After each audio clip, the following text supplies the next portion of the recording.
Alright, so let's have a chat about this whole DNR tattoo topic. Just in case you forgot, there was an article posted on Washington Post. Here it is one more time. Alright, so let's have a chat about this whole DNR. So the short version is a guy comes into an emergency department hospital, unresponsive, and they find this tattoo on his chest. And they gave some pause on, what to do. It seems somebody finally actually did it. It's been a long-standing joke in the nursing world that we were all going to get this tattoo on our chest that said DNR or no CPR. And somebody went and did it. So then it becomes a bit of a moral dilemma on, would you code this dude if he needed coded? I guess in this particular scenario, the patient did not need coded emergently, but was knocking on that door. So they were going to have to answer some questions.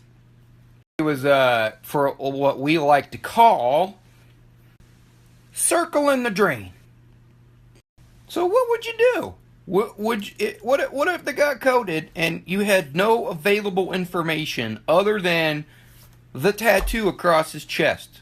What would you do? Like many scenarios, patients arrive with no information, not able to contact family. We don't know what their code status is. Do they have a POA? Do they have a living will? Are you to do everything until proven otherwise? Is the tattoo is it a legal document? I don't know if we can use the word document, but is it what's the legality to that?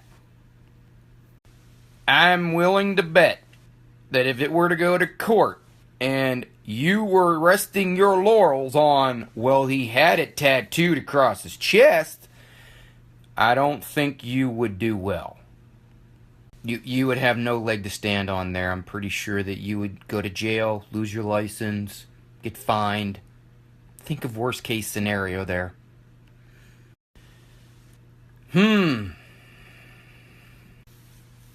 This topic was a very passionate conversation in my private Facebook group. Peeps had lots to say and some strong opinions. Before we talk about it, thankfully this particular gentleman, patient, had the proper paperwork. He had Do Not Resuscitate paperwork. So they abided. If I'm not mistaken, he was suffering from an element of septic shock, and a day or two later, I don't know how many days, he passed away on his terms.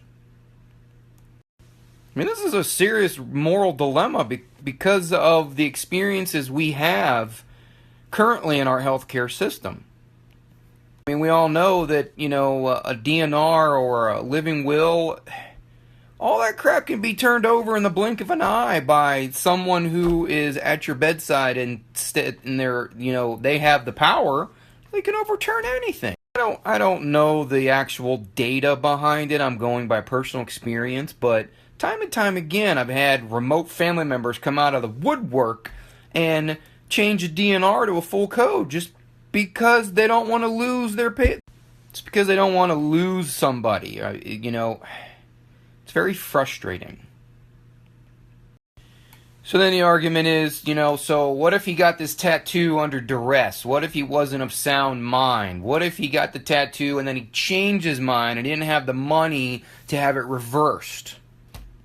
He couldn't afford to have it removed, or he couldn't afford to have it covered. So something that he got 5, 6, 7, 8, 9 years ago, he now is not.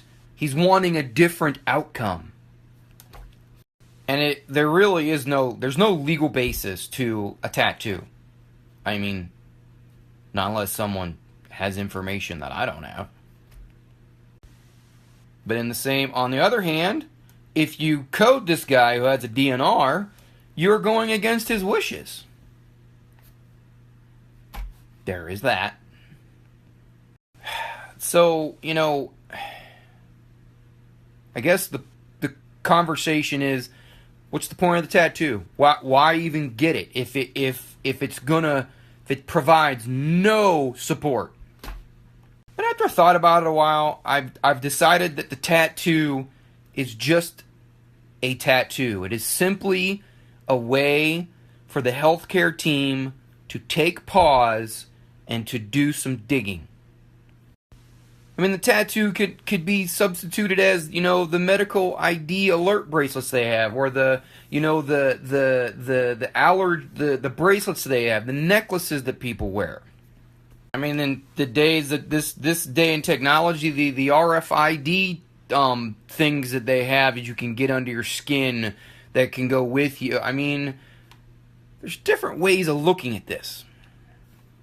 The tattoo itself is not legally binding. All the tattoo does is make someone like me, who's getting ready to intubate you, go, wait a minute, DNR, does he have paperwork? And I think that's a huge misstep in our healthcare profession right now, is that we always want to make the save. We always want to do the intervention, and we feel guilty for not doing it. We're so eager to intervene instead of slowing down the process just 1 or 2 steps and making sure that we're following the directives that the patient has. I don't know, I've had to deal with it a couple times, and it is a horrible, horrible, horrible scenario, and it just gives you that disgusting, gut-wrenching feeling in the bottom of your belly when the healthcare team, the medical team, failed to verify a patient's code status, and they decided to follow we'll intubate them first and then we'll figure. This, of course, is completely patient-specific, and you can't blanket statement any of this, but we really got to get better at taking pause. I mean, if it's a matter of life and death, and you don't have any evidence to prove otherwise, you have to treat them as if they wanted everything. And the most frustrating part is you try and abide by patients' wishes, and you're going to have family, friends, people who are given the power to reverse everything the patient wanted. That's the part that I wish I had more information on. The data. I don't know if the data even exists to quantify how disgusting that really is. A long-lost, distant third cousin over in California wants to save their 99-year-old grandma in Connecticut because they don't want them to die. Alright, so let's have a chat about this whole...